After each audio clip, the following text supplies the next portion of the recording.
Good morning, everyone. With your kind permission, may I now start the inaugural function of the first Tibetan Education Advisory Committee meeting convened by the Department of Education, Central Tibetan Administration, Dharamsala.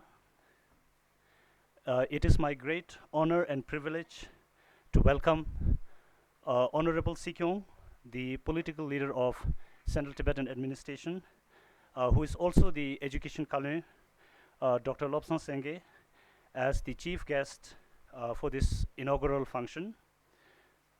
Department of Education would also like to extend a very warm and cordial welcome to all the members of the first Education Advisory Committee who have come all the way to Dharamsala to participate in the first ever Tibetan Education Advisory Committee meeting. We are extremely delighted that 11 Education Advisory Committee members are able to make it to the meeting, and department is sure that your expertise and experience in the field of education will greatly benefit us in our endeavor to raise the standard of education in Tibetan schools in exile. While looking forward to your advices and recommendations, we also hope that you will have a very pleasant stay in Dharamsala. I also would like to welcome secretaries of the Department of Education, heads of Tibetan Children's Village, Samboda Tibetan School Society, Tibetan Homes Foundation, director of Tibet Education Project, section heads, and education officers of the Department of Education, Central Tibetan Administration. We would like to start this inaugural function in a slightly traditional style by offering Tibetan tea and ceremonial desi. And I would like to request Kamamelamla to lead the offering prayer.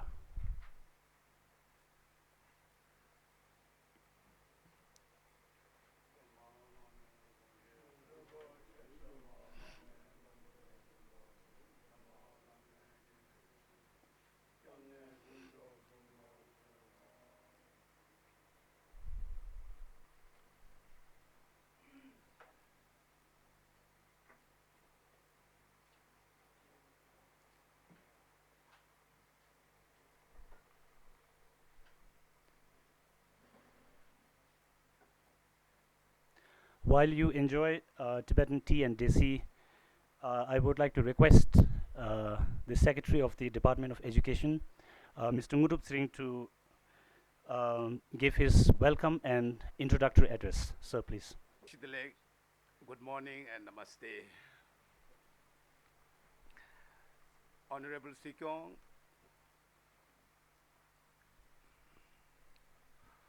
Sikyong, distinguished members of the EAC Education Advisory Committee, heads of Tibetan schools TCV and Samboda, education directors of TCV and Homes Foundation, Missouri, chief of the Tibetan Education Project, my colleagues in the DOE, ladies and gentlemen.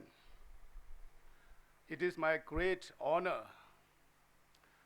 to welcome all of you for this very important meeting of the EAC, first of its kind. We are looking at this meeting even as a game changer with potential for a lot of changes in the classrooms of our school. Now, for those of you who are not acquainted well with CTA and Department of Education in particular, I wanted to talk briefly about the historical development of the Tibetan education movement in exile. As yesterday, we were blessed by the audience with His Holiness Dalai Lama, and as he mentioned, and it is true, that the story of Tibetan education movement by and large is a story of remarkable success. It started with the first school in Missouri, as His Holiness mentioned yesterday. Within a year of his coming into exile, His Holiness started the first school with 50 students, and then thereafter, the government of India has offered magnanimous help in setting up various schools in giving shape to the vision of His Holiness, the Dalai Lama. So the vision for our schools has been to produce Tibetan children with modern, well-equipped modern education and in a sound, grounded firmly in traditional values, language, and culture. So the first school was started in Missouri, and thereafter, with the generosity and help from the government of India, a series of schools, all our boarding and residential schools during that time were started in Shimla, Dalhousie, Kalimpong, Darjeeling, and Missouri being another one. So these all schools were run by the specially instituted organization based in Delhi called the Central Tibetan Schools Administration. And these are all residential schools during that time. However, in the late 60s, when the Tibetan settlements were well established, it also provided for primary schools in the settlements. So that was the beginning of day schools. And the students from these even boarding schools were also shifted, whose parents are in the settlements were shifted into these day schools. So this is how there were boarding schools and eventually day schools. So in together, right now we have both boarding and day schools. And alongside the CTSS schools, there are TCV schools, there are TCV and Homes Foundation, which started as an orphanages, primarily looking after the orphans, semi-orphans, and destitute children, but eventually grew over time into a large network of schools and homes which provided both home and schooling for their children. And we have some border Tibetan schools administration which came up a little later in the late 90s to take care of the schools which were once looked after by the Department of Education and are not included in the other organizations before. And there has been some landmark developments in the school education movement. Up till 1985, all our schools have been by and large following the curriculum and textbooks from the NCERT.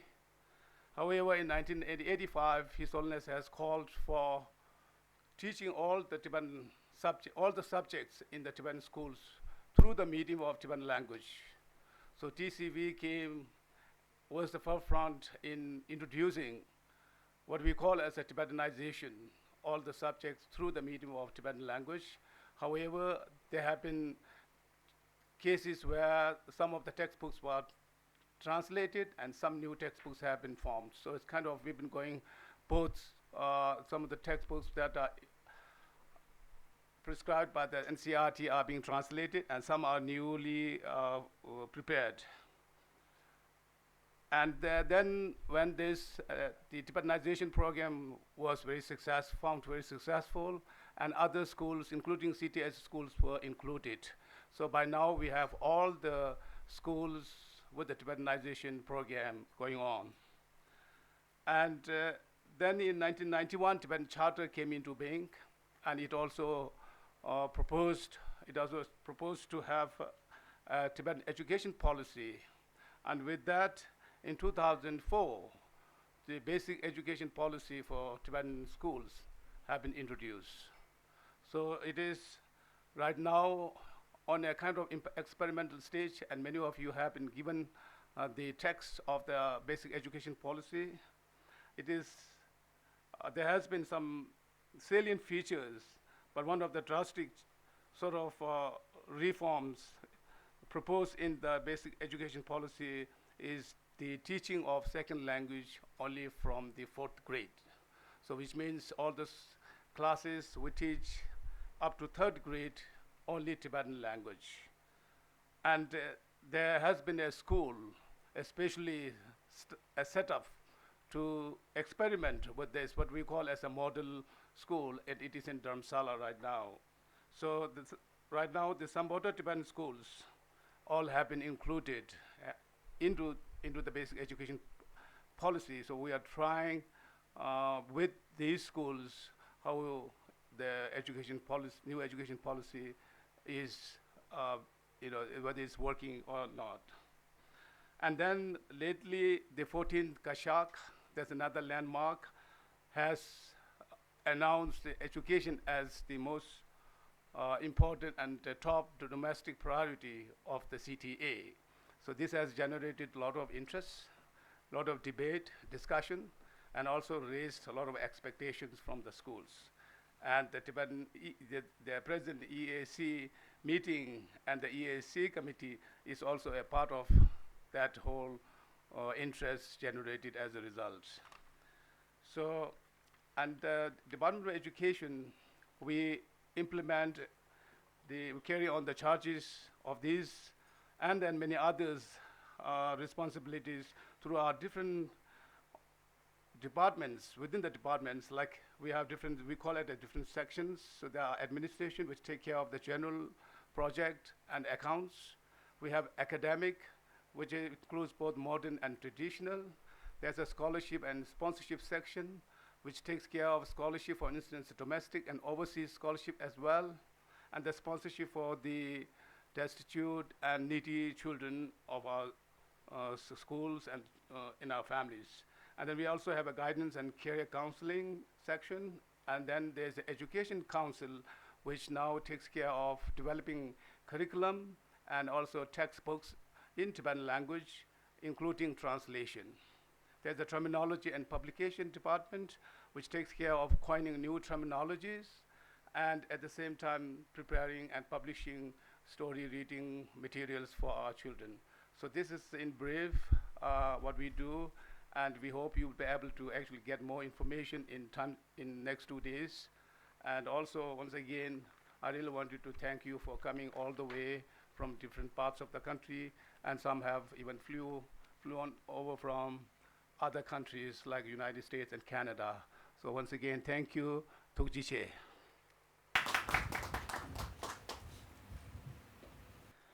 Thank you very much.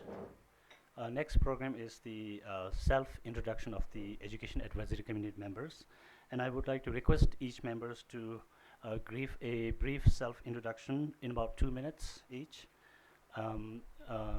I request Professor Krishna Kumar to start. Thank you, sir. I'm Krishna Kumar. I teach at the Central Institute of Education in the University of Delhi. Over the last many years, I have taught there in this teacher education program of our institute. I have spent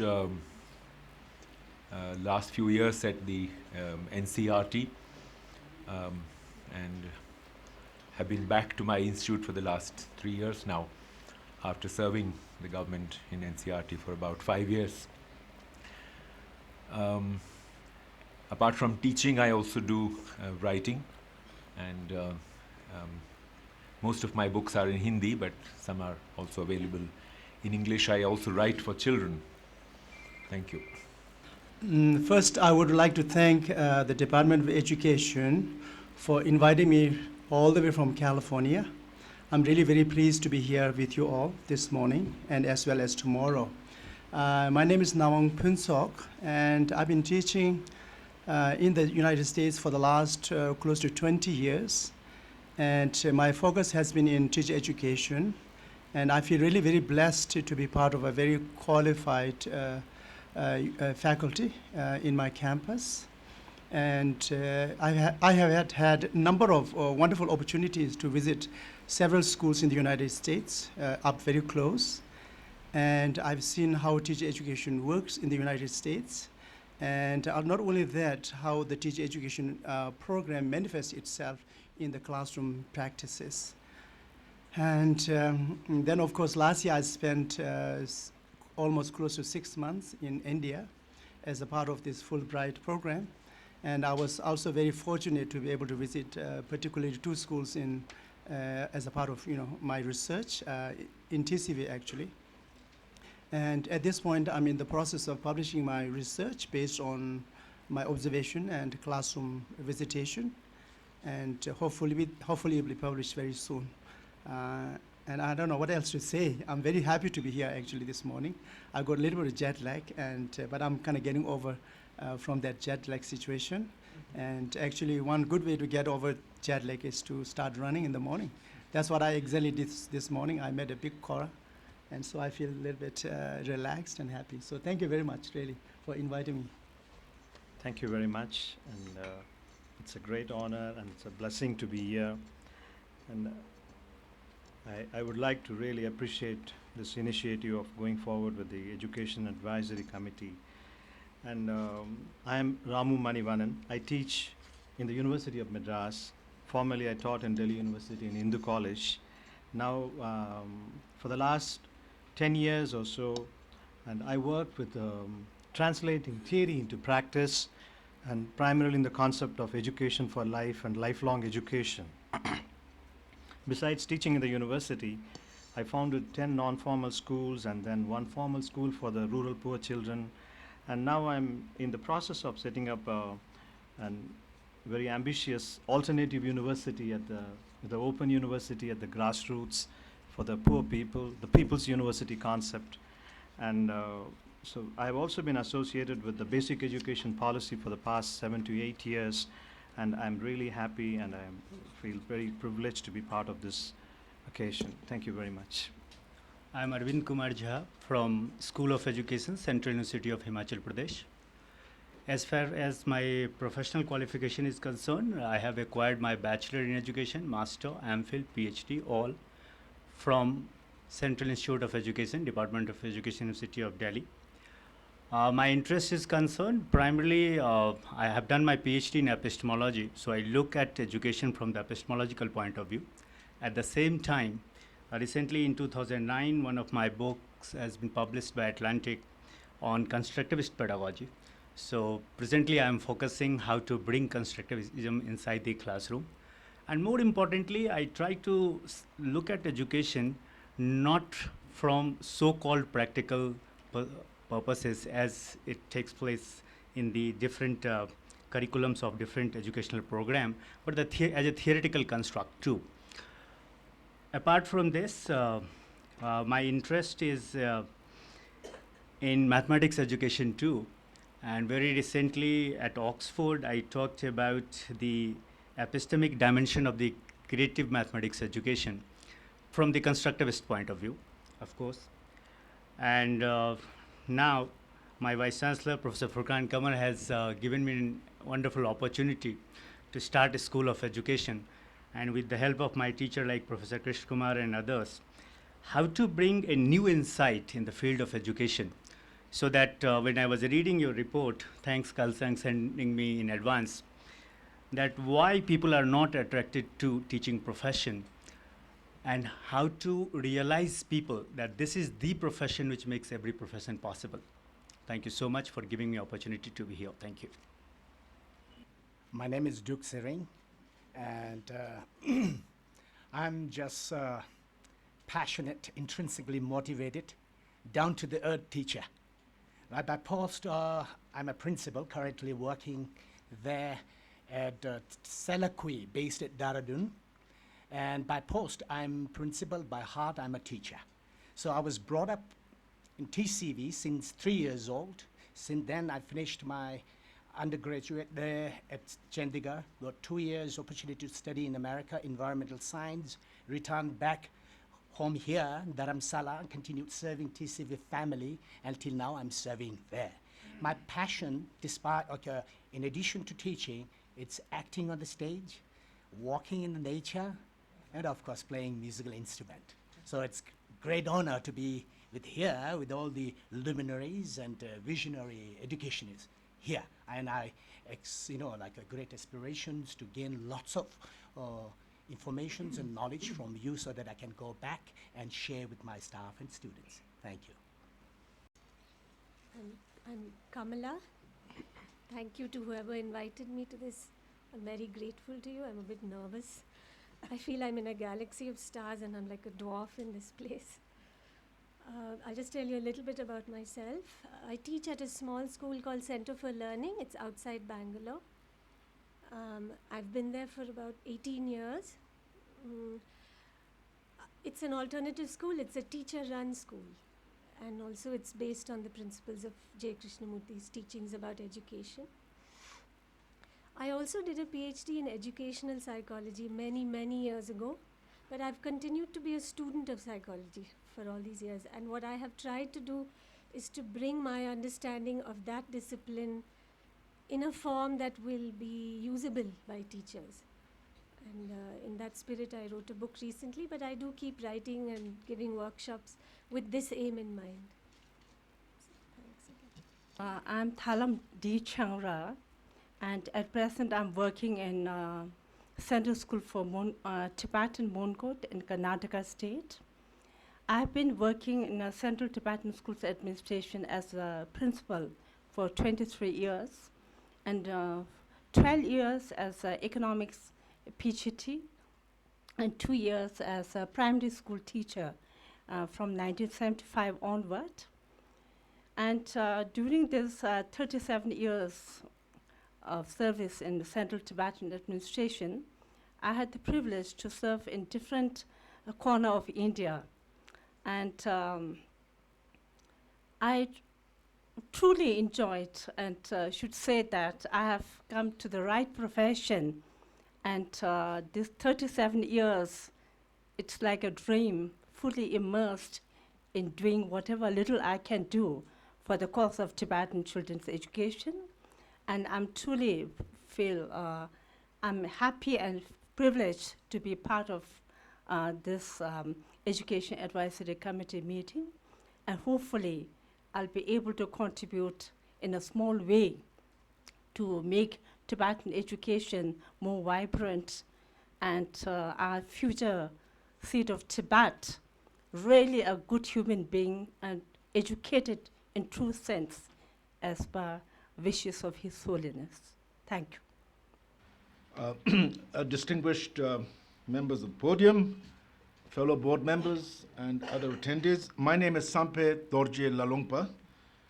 I'm the son of my father, of course, Lobsang Lalongpa, and it's very interesting that I'm here because he was part of a group of 3 in 50 years ago or more who helped write the first primers.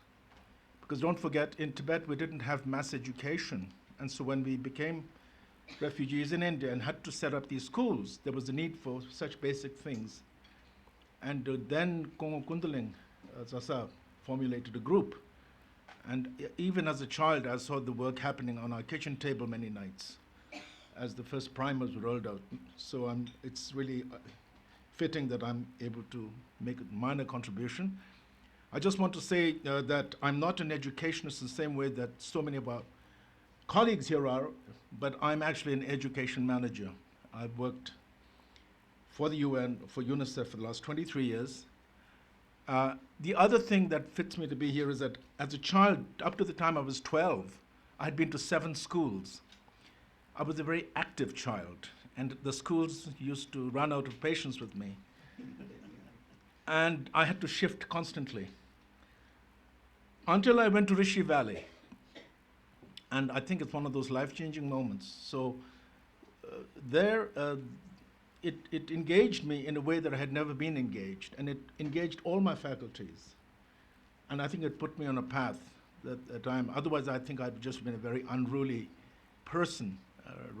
So that was very, and that's how I, as an education consumer, that was one thing. I'm as I say, having worked in many, many countries in education sector reform, many in the neighborhood, I'm really, really happy that I'm able to do my small contribution now for our Tibetan system. But given the distinguished panel, I think it's as much of a privilege for me to be here. I'm really looking forward to these 2 days of deliberations. And as important, I think, an ongoing interaction that we must have and continue to have if a reform process is undertaken. Thank you. Good morning, and to start off with, to thank the organization to give me an opportunity to be here. It's my first time in Dharamsala. It's been a dream of mine to get here, but I think sometimes things happen where they're meant to happen. And so I am really, really privileged to be here and to have the audience yesterday with His Holiness was something special. So with that kind of a beginning, I'm quite sure that what will happen in these 2 days will be following his vision and his blessing. So we would definitely on the right path. I'm a school teacher, have been a school teacher now for many, many years. And with many things in life, I blundered into school teaching. It was not something that I grew up saying that I want to be a school teacher. I very narrowly escaped being an IAS officer, and I look at some of my batchmates and I look at them and I say, thank God. So life comes through. I spent many years teaching at the Doon School in Dehradun. Now I teach at a school called Vasanwali School. But I spend most of my time outside, with children outside the school system. And I deal with young adults some of whom have never been to school or have kind of brushed with education. And I think quite a few of them have escaped the crushing impact that schooling has on many, many children. So they are the lucky ones actually in many ways who have not been through a crushing school system. I've had the fortune to work with Tibetan youth. I'm part of an organization called Empower the Vision. So I've spent a lot of time with them. I've done quite a few workshops with Tibetan teachers. And I think there are just some amazing people in there. And we have a lot to learn from them. And I think that is a very important aspect of this dialogue, that the school teachers in the Tibetan community who exist should be very much part of this dialogue. Because unless we kind of deal or have a sense of ownership from the people who are actually going to be out there dealing with this, there will be a huge disconnect. So I hope that there will be opportunities for the wonderful teachers at the Tibetan schools across the country. My idea of a school actually in this whole situation, just to put it down in one sentence, is that the only job of a school is to help, or any educational program is to help children actualize their potential. And if that is our focus, then all the designs need to go to there. I've written 2 books, both of them because I bought a painting and I thought that painting had to reach many people, so I wrote a book to go with the paintings, both the paintings. So please always judge a book by its cover.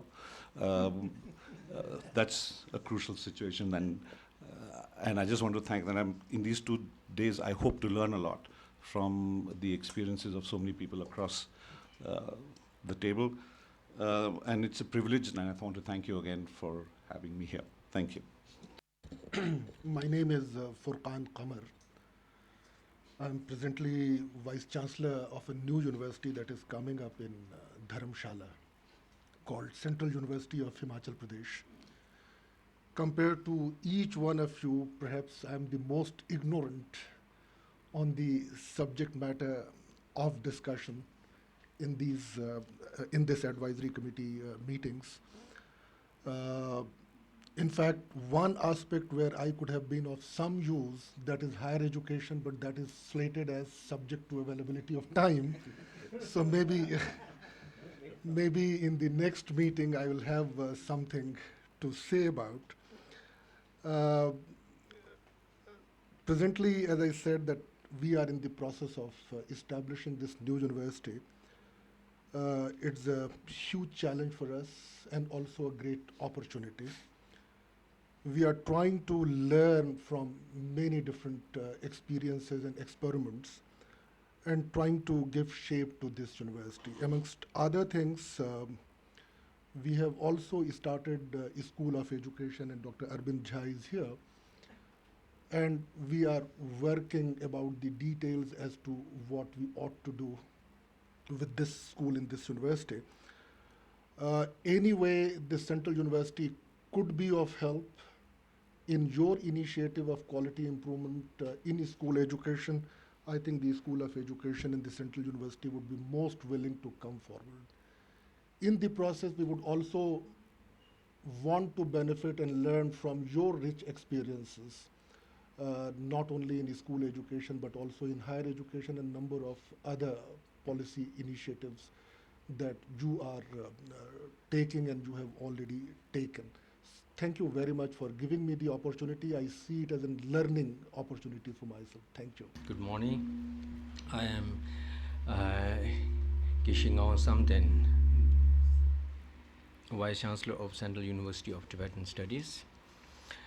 I took over the charge in 2001, and prior to that I was a professor of Indian philosophy in the same university, and prior to that I was the editor of research department. Besides my teaching and administrative work, I have interest in restoring the lost Indian texts from Tibetan into Sanskrit and translation into Hindi and into English. As you can see that the current education system in the world, entire world, is facing a very big challenge of being extroverted. So we have been working on, particularly I've been working on bringing our education system to be more,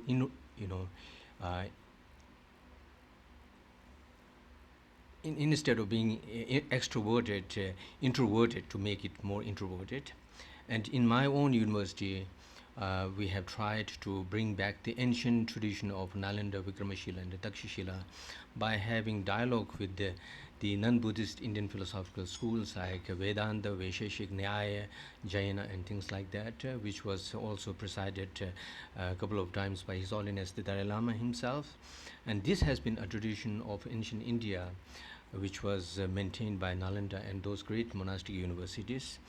And we certainly feel that this rich tradition should be brought back and revived. And along with that, we also have exchange with with the Western philosophies and also with the Western science and things like that, because this has been a very intrinsic characteristic of Buddhist academic approach, to have interaction with the available, and available the different disciplines of the time, addressing different issues and participating those, in addressing those issues.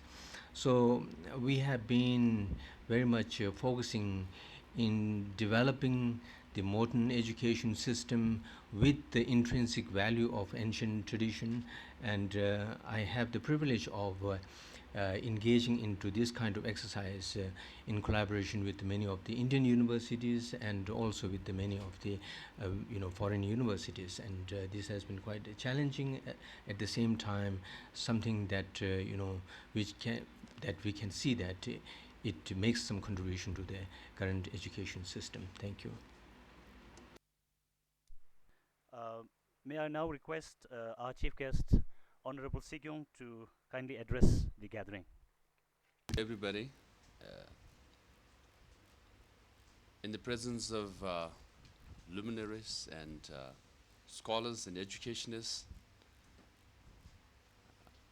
on behalf of the Department of Education and all the staff members, I would like to extend our heartfelt gratitude for taking the trouble and time to come all the way to Dharamsala, even if it's the first time, and to be blessed by His Holiness the Dalai Lama yesterday was the height of our gathering here.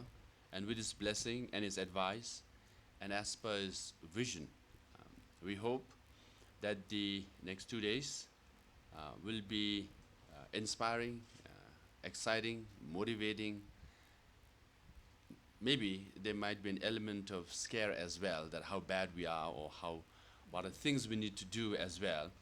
With all that, we hope to have a sound, profound, substantive advice, guidance from you all, so that we can improve the education of the Tibetan children. That is the purpose of this meeting. even though it's one of the series of first meetings we have organized by the Department of Education, but to be first is easy, but to be first in actual result is more difficult. So that will be our challenge, and we, the staff members of Department of Education, work very hard to identify some of the most well-known as well as well-qualified and people in this room who can really advise us and guide us to take the level of Tibetan education to the next level. So you are very much a part of it. For example, when I grew up in a very small Tibetan settlement with only 5 or 10 Tibetan family members, surrounded by Nepalese in Darjeeling. So I grew up speaking Nepali more fluently than Tibetan at one time. Then I went to Tibetan refugee school. Like most of the people in this room, benefited from both the Indian and Tibetan teachers.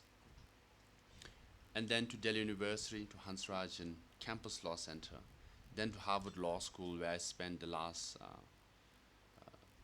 16 years, and then and returned to Dharamsala after being elected by Tibetans in 40-some countries.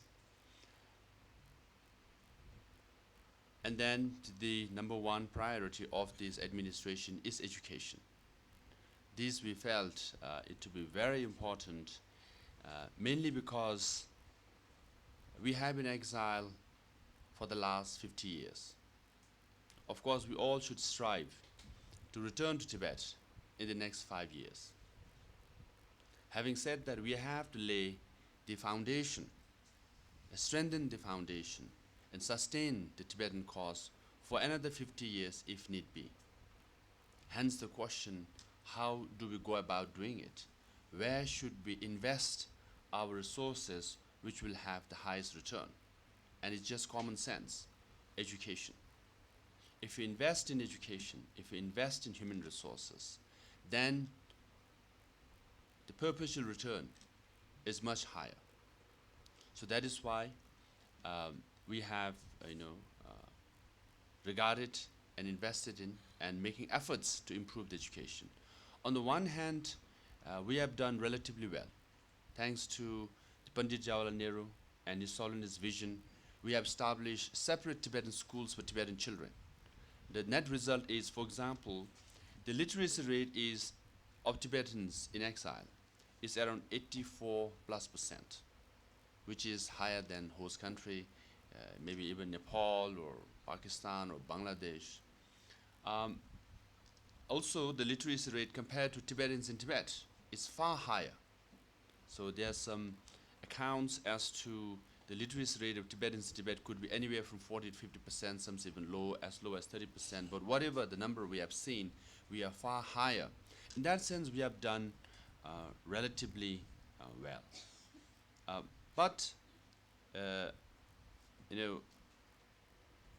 when it comes to quality education, where Tibetan children going to the best university in India, very difficult. IIT or IIM or St. Stephen's or some of the best colleges in India, very few Tibetans get into it. So in that sense, we are doing quite good when it comes to average of literacy rate. And at the same time, language proficiency. Now, as far as I'm concerned, I started speaking, even though Tibetan schools are English medium school. We hardly spoke in English, we hardly understood English. That's a fact. We were taught in English. We kind of understood maybe, but we essentially memorized and then wrote exams and did pretty well. Actually, I scored quite high in the school, but hardly understood what I was taught. I started speaking English literally when I went to Delhi University, particularly the first year of my law school.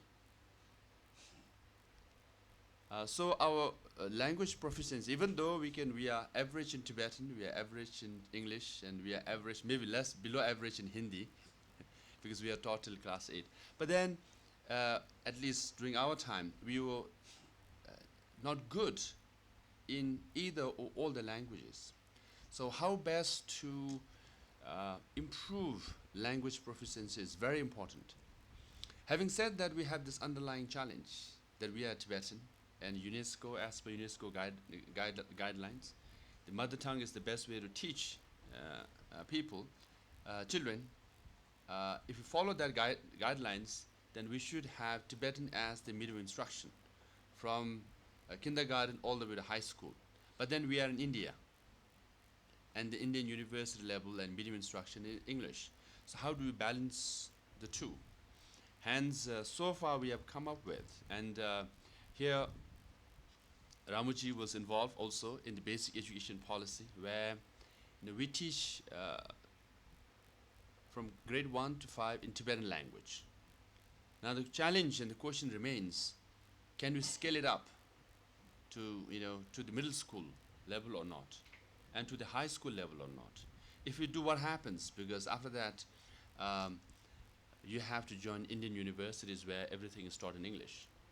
So if you compare, if you just give some examples like, okay, France does it, and Japanese does it, and Spanish does it, and German does it, then sounds logical, we should be able to do it. But we are in India, infrastructure is Indian, the environment is Indian, and the medium is English. Having said that, there are some vernacular language schools in India. Bengalis teach in Bengali, Oriya teach in Oriya, and compared to them, and what is their level of language proficiency and graduation at the higher level at the university level in India. So these are some of the challenging questions we are facing, and I hope your input will help us a great deal, and also the quality of teachers. Like anywhere, we do lag qualified teachers, especially question has remained, we don't get qualified math and science teachers. So in the last several years, our primary focus has been to invest in maths and science teachers. Having said that, it raises another fundamental question. What is the Tibetan cause? If you want to sustain for another 50 years, do you want more mathematicians and scientists, or do you want more freedom fighters and leaders?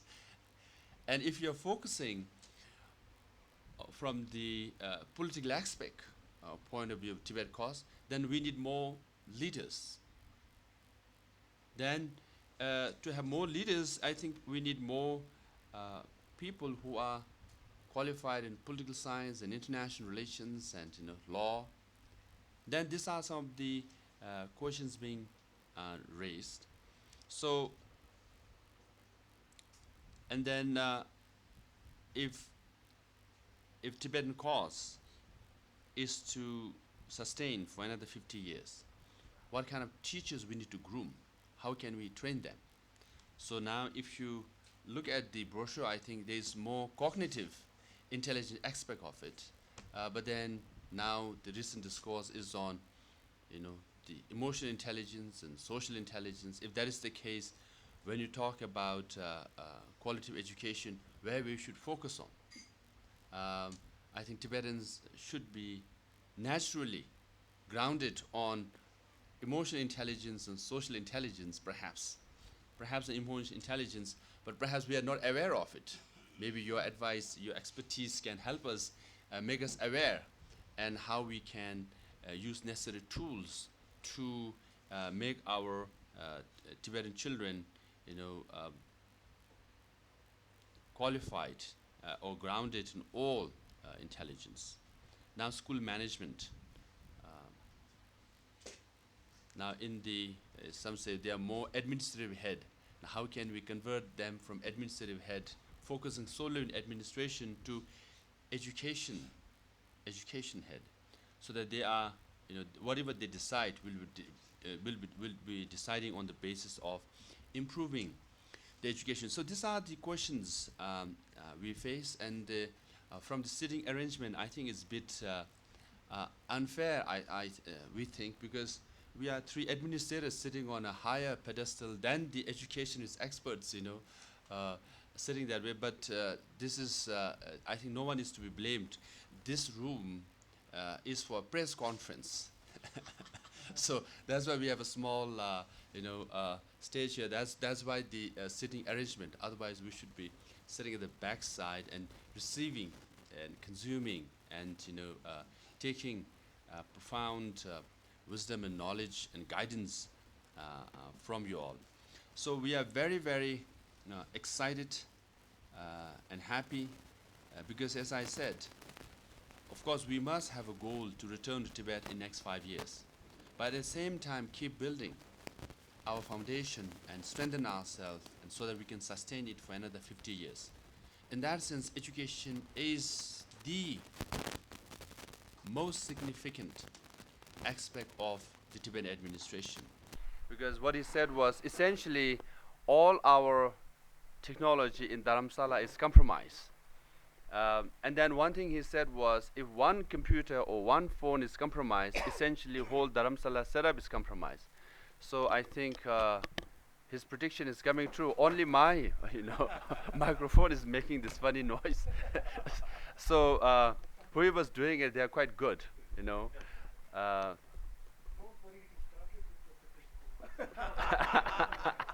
So obviously they knew that there's Professor Krishna Kumar is the Padma Shri recipient. So I think his wisdom is compromised.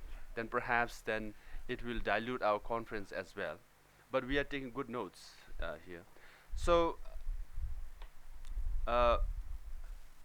as I said, to sustain for another 50 years.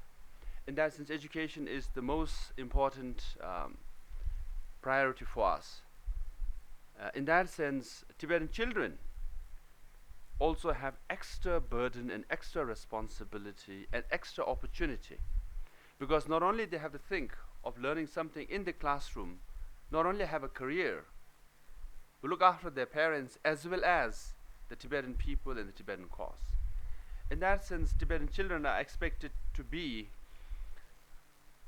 an ambassador of Tibet, historian, a Buddhist, and again knowledge about Buddhism as well, because when we travel abroad, we are asked all kinds of questions. So tell me something about Buddhism. Then you start regretting those classes you missed. Then they expect you to know everything about Tibet's history and the Tibet current situations inside Tibet. So in that sense, and the challenge before you also is, how can you equip the Tibetan children who are expected to be supermen or women to have super knowledge as well? So not just on the cognitive side, but in the emotional side, social side, so that they can really become the pillars of the Tibetan movement, so that they can lead, not just lead for the sake of leading, but lead in such a profound way, in such an impactful way, that Tibetan cause will sustain for another 50 years, not just sustain, but our head will be held high, our cause will be prominent, and our Tibet issue will continue to receive not just support, will continue to put enough pressure on the Chinese government to come to the table to solve the issue of Tibet. Because the Tibetan movement, we have invested in nonviolence and democracy.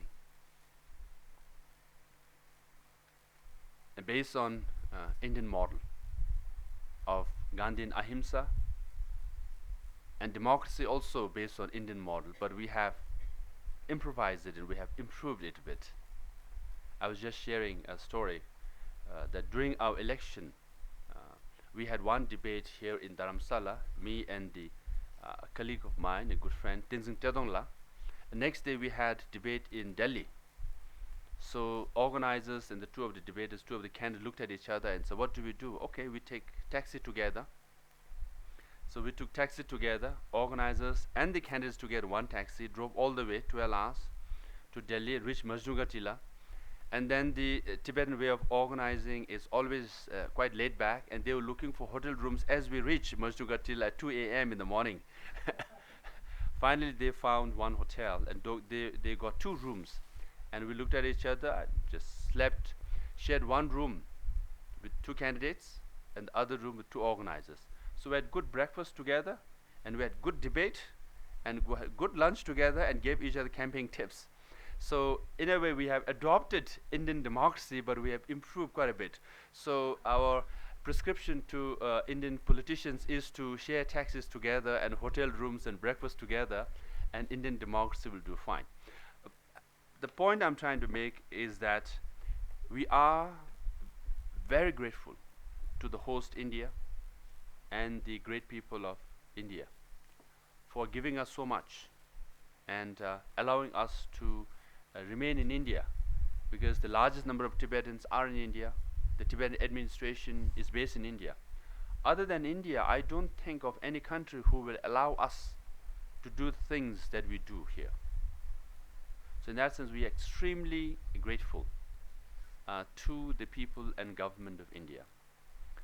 And at the same time, it's not a coincidence that now we have invited so many experts on education from India. Ramuji, who is the founder of Garden of Peace School, his initiative is influenced by the Gandhian philosophy of Sabodaya, welfare of all. And we have Kamalaji, Center of Learning, is trying to find an answer to the connection between education and social responsibility, between learning and responding creatively to everyday problems. And Furkan Kamarji, you are very much a part of the discourse. It's not just the 5th agenda, but actually that's the main agenda. How can we take our education to the next level? How can we take our Tibetan children doing relatively well at the high school level so far, but how can we take it to the next level? Compared to last year, this year's class 12 result has been quite good. In the last 50 years, embarrassingly so, we didn't have a Tibetan student, at least from the Tibetan schools, who got more than 95%. And last year, we also, Department of Education instituted a scholarship. We call it Sikyong scholarship. Whoever scores more than 95%, we give him 1 lakh rupees. Against Buddhist, principles of greed and competition, I think the healthy competition ensued. We must accept. And finally, we have 1 student who scored 95.4% this year. And last year, we had only 4 students who scored 90% and above. So this year, we have 13 students, so 200% increase. So last year, we had 242 students who scored more than 70 and 75%. This year, we have 345 students. So 103 students scored more. So almost 40% increase. So it looks like the competition is good, but we are trying to make it healthy. In that sense, we are making some innovative ways to do it. So we have the incentivized scholarship. So higher you score, higher funding you get. That seems to be working so far. But let's see the next year result. But then, what else can we do? And here, I think Furkanji's expertise on education planning, administration, and especially I liked financing of education, cost saving and resource. That will be very helpful to our department as well. And Arvind Kumar Jaji, constructivism pedagogy, we would like to use that as well. And then, as I just mentioned, we are really privileged to have Krishna Kumarji, who's a Padma Shri recipient. And obviously, we all know he was involved in the Yashpal committee, who submitted the famous Learning Without Burden report.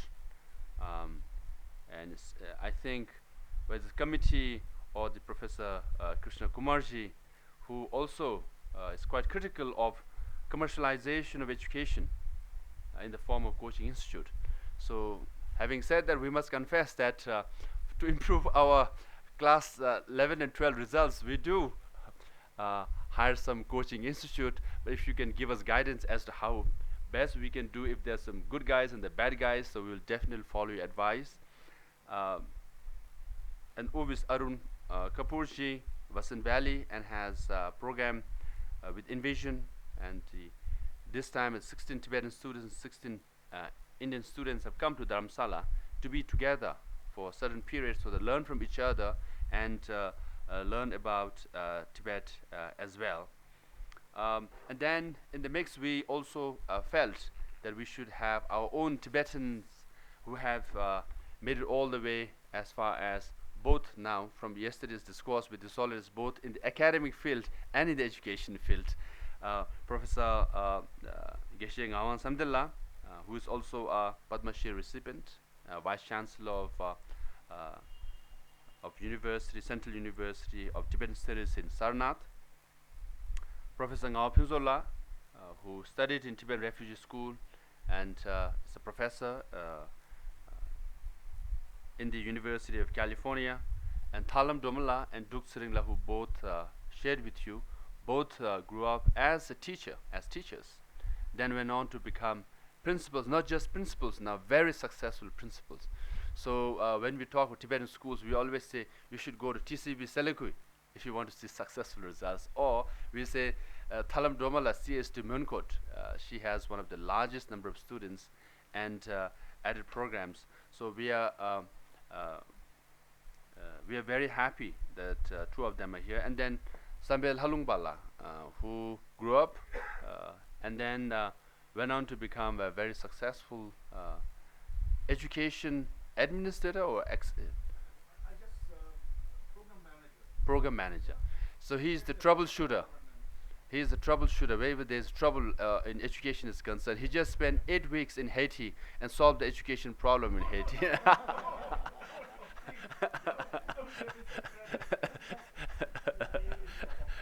So UNESCO hired him to solve the education trouble, the challenges in Haiti, and gave him 8 weeks consultant program. So, and I think we have a good mix of people, you know, who are experts in various fields, and through your input and exchange of views will help us profoundly, and then next few years will be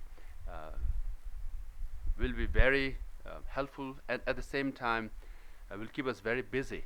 And we will definitely do the best we can to follow all the advices and wisdom that you share, and implement to the best we can.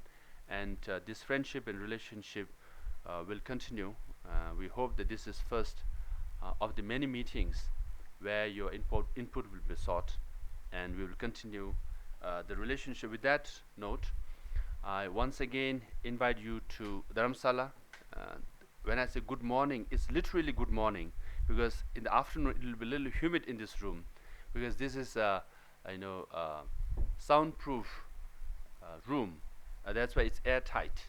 So when you don't hire experts, then it becomes problem, because we designed everything ourselves, forgot to add air condition.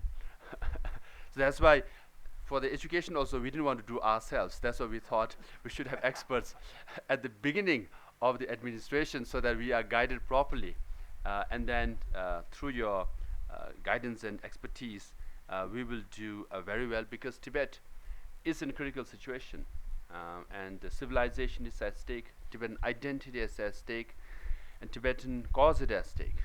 And His Holiness, as he said, and unfortunately, as you might know, 118 Tibetans have committed self-immolation, and their number one and universal slogan of all the self-immolators have been return of His Holiness the Dalai Lama to Tibet. So we had the privilege of meeting him yesterday. The Tibetans in Tibet are asking for the same, and I think we should do all we can to make it possible, and so that we have the Tibetans in Tibet, their aspiration is also fulfilled. To do that, we need really educated and profoundly qualified Tibetans to lead the Tibetan cause, to make this dream and aspiration become a reality. So with that hope, once again, thank you very much, and privilege and honor to be here. Thank you.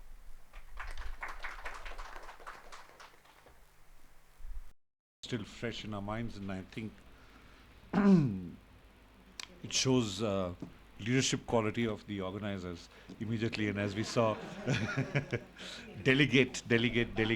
One of the big important aspects of leadership is to delegate. So they have got that back. But as we saw in the last session, a lot on school management was on leadership. Leadership opportunities for students, leadership opportunities for teachers, leadership opportunities for the Department of Education, but hugely, the onus on the head of the school to actually move that system forward, move every single individual pixel forward, because a system can only be as strong as its weakest link. And that is the crucial situation. So in a school, when the head is looking at the teachers, every single teacher has a very crucial role to play. Every single student has a role to play in creating the environment in which learning takes place, and every single school has a role to play. So I'm not going to, we've come out. So I'm just going to say that thank you very much. Sitting up here was nice. But also must say, and I must use this opportunity to thank the organizers for putting together an amazing group of people. And I think I speak on behalf of everybody here that it was really invigorating 2 days. Hats off to all of you for creating this opportunity and this environment in which so much learning has happened. Thank you so much, and thank you all of you for this. Thank you.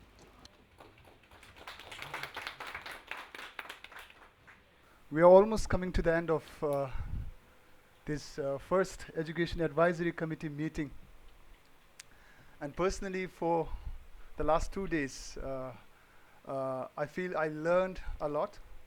And my colleagues at the back, and of course, the special invitees from the different school administrations must have experienced the same. This meeting was a very special experience for me in the sense it gave me a very strong, in fact, a very profound scope to introspect on some of the core beliefs that I had, about education, and to retrospect on some of the things that we do, in fact, we did in our department for the past few years in our effort to improve the quality of education. And there are a lot of suggestions that came from this meeting, and some of them are eye-openers for us, while many are like, a reinforcement for the things that we believe should be done to improve the quality of education. In either case, these inputs are invaluable, and I'm sure it will help us a lot in our effort to better the quality of our schools. A few of you yesterday and also today, I think, mentioned about the, the school culture and the need to actually, make sustained effort to, transform the school culture so that it is, more conducive to meaningful learning. So I am somebody who completely subscribe to that belief. And here I want to share something about this thing. I've been working in the department since 2010 October, and it has been almost 3.5 years now. And a part of my job is actually to go to schools and do academic inspection. I'm sorry, Arun. So,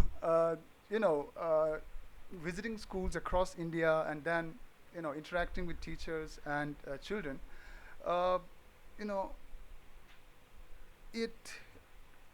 doing that, I kind of, now know that there are 3 kinds of schools that we have. It's completely my personal analysis, and I could be completely wrong. So, and I may even be quite cynical in my analysis and my use of rhetoric here. So please forgive me in advance. The thing is, I feel there are 3 kinds of schools, and I've named them. Number 1 school, these are 100% schools. In the sense, they are completely obsessed with 100% result. you know.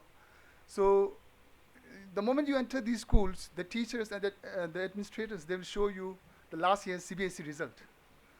And you know, the goal of education, the broader goals of education that is highlighted in our, you know, education policy doesn't mean anything. The only goal for education, providing education, is to produce 100% result. And this mentality that we see in the school is translated in the classroom practice. So when you go in the classroom and observe the class, what you see is teachers, most of them, you know, they limit the experience that they provide their, you know, children to just preparing their kids for examination. And what you see more is the teachers assessing the importance of a topic on the basis of how important it is from examination point of view. So, you know, in a way, it is like contextualizing everything to examination. So they have learned somewhere, maybe in B.Ed, that's very important to contextualize your teaching to something. So unfortunately, they do it completely on in fact, examination. So this is my 100% school, 100% school. The second category is, in fact, those schools, I name them blame it on kids school. So there, what you see is whatever wrong that is happening in the school, whatever like failures that they have experienced, all the teachers, in fact, most of the teachers, I would say, and the administrators, they blame it on kids. So if I ask a simple question like, why is it the school is not doing well academically? They would say, the teachers would say, I'm doing my part, you know, but the kids are not learning. And if I see somewhere in the school a broken window pane, the administrator will say, you know, our kids are very naughty and destructive. I cannot control them. So you see, the blame is completely on the kids, and there's no accountability whatsoever on the part of a teacher and administrators. So that is a second category of schools that I see. And the third is what I call a school of good human beings. So here, the thing is, the teachers, I'm talking in general. So please remember, I'm talking general, and I'm talking about predominant culture that is prevalent. So, you know, there are teachers and administrators who believe, in fact, who live with the illusion that making our kids good human beings and providing them a sound, learning experience doesn't go hand in hand. It is as if you are making the kids good human being, it has to be at the cost of academic performance. So there, if I ask a question like, why are your kids not performing up to the mark? They would say, like, we are not so focused on academics. We want to make our kids good human beings. So these are some cultures that I saw, from very little experience that I had so far working in the department. So you see that, none of these cultures that are enacted, are perfect. In fact, they are far from perfect. And the ideals that are underscored in the policy are highly compromised. So to cut it very short, I see that there's a lot of scope for the department to work on.